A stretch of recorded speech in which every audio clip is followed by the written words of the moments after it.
एक साधारण सी लड़की जो अपने छोटे से शहर नैनीताल में रहती थी।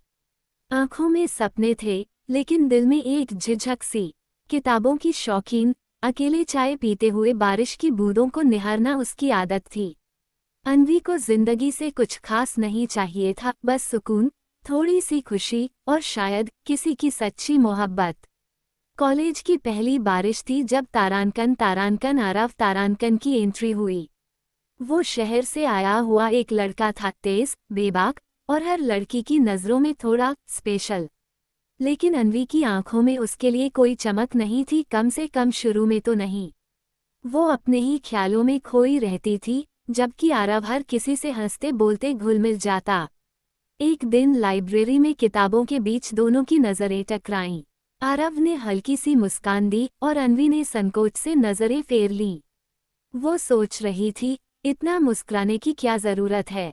मगर अजीब बात थी, उस एक नज़र में कुछ तो था जो दिल के किसी कोने में हलचल पैदा कर गया। धीरे धीरे उनकी मुलाकातें बढ़ने लगीं। कभी लाइब्रेरी में, कभी कैंटीन में चुपचाप बैठकर नोट्स शेयर करते हुए। आरव को अन्वी की खामोशियां आकर्षित करने लगी थीं। उसे समझ आ गया था कि अन्वी उन लड़कियों में से नहीं है जो शब्दों से अपने दिल की बात कहती है। उसका इश्क खामोश था, गहरा था, लेकिन सच्चा था। एक शाम कॉलेज के टेरेस पर दोनों बैठे थे। सामने सूरज ढल रहा था और हवाओं में हल्की ठंडक थी। आरव ने पूछा, तुम इतना चुप क्यों रहती हो? अन्वी ने कुछ पल सोचा, फिर धीरे से बोली, शब्द कभी कभी दिल की बातों को छोटा कर देते हैं। आरव मुस्कुराया और पहली बार उसे लगा कि वो किसी ऐसी लड़की से मिला है जो भीड़ में अलग है। उस शाम के बाद सब कुछ बदलने लगा। अब आरव को अन्वी की चुप्पियां भी बातें करने लगी थीं। दोनों एक दूसरे की आंखों में वो कहानियां पढ़ने लगे जो किसी किताब में नहीं थीं। लेकिन हर कहानी आसान नहीं होती। आरव का कॉलेज खत्म होने को था और उसे दिल्ली जाना था अपने करियर के लिए। अन्वी के दिल में एक डर घर कर गया था, क्या होगा अगर वो चला गया तो। लेकिन उसने कुछ नहीं कहा। उसने अपने डर को अपनी वही पुरानी खामोशी में छुपा लिया। जाते जाते आरव ने उससे पूछा, क्या तुम चाहती हो कि मैं यहीं रुक जाऊं?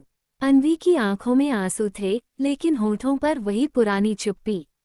नहीं, वो बोली, जो चीज तुम्हारे लिए सही है वही करो।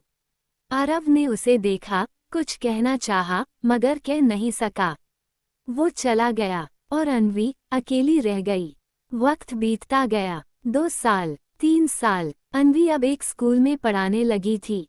उसकी जिंदगी बाहर से शांत दिखती थी, मगर अंदर एक कहानी अधूरी पड़ी थी। फिर एक दिन बारिश हो रही थी, वैसी ही जैसी उस दिन हुई थी जब आरव पहली बार उससे मिला था। अन्वी स्कूल से लौट रही थी, छतरी साथ नहीं थी, वो भीगती हुई चल रही थी। अचानक किसी ने उसके सिर पर छतरी तान दी। वो चौंकी, मुड़ी और सामने तारांकन आरव तारांकन था।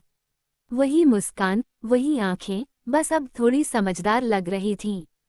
तुम? अन्वी ने हैरानी से कहा। आरव ने मुस्कराते हुए जवाब दिया, अब मैं वापस आ गया हूँ हमेशा के लिए, और इस बार तुम्हारी खामोशी को पढ़ने की पूरी तैयारी करके आया हूँ। अन्वी की आंखों से आंसू बहने लगे। उसने कुछ नहीं कहा, बस हल्के से सिर झुका दिया। उस खामोशी में इश्क फिर से जिंदा हो गया था। प्यार की ये कहानी शोर शराबे से नहीं, बल्कि खामोशियों से बनी थी।